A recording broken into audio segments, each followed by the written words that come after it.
যারা ব্যবসা করে তারা চাকরি করে তারা বন্ধু অটো চালাচ্ছে মামা, তারা অটো চালাচ্ছে। আর আমার কাছে 2000 3000 বাসা ভাড়া থাকে, আর 10 দিন গেলে 500 টাকা আমরা কামাই করে পাই না মামা। তাহলে আমার এই কামাই লাভ কি মামা? আমার তো লাভ, আর আমার গাড়ি কত গাড়ি নাম্বার আছে, আর ওদের গাড়ি নাম্বার নেয়, মা হুকুম দিচ্ছে সে মা অটো চলেছে সারাতে ভাই অন্য গাড়ি চলবো অটো চলতে মামা। আমার দাবি একটা অটো কোনো অটো চলবে না। আমরা বাইরের রিক্সা চালাইও সরকারের ব্যাড ট্যাক্স দিয়ে চলি, সিটি কর্পোরেশনের আমরা দিই, অবৈধগুলো চলবে না, এটাই আমাদের দাবি।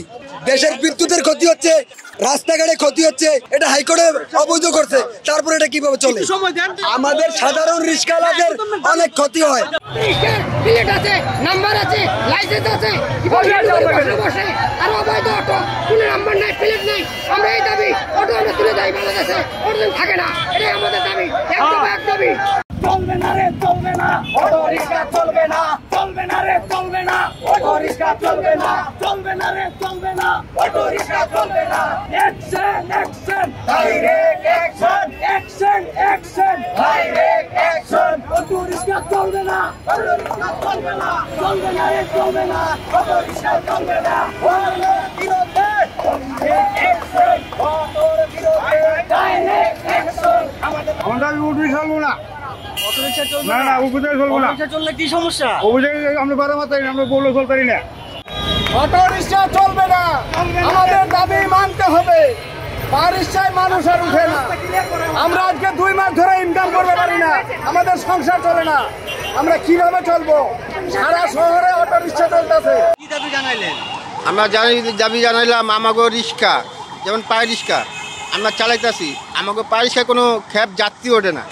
কেন ওঠে না?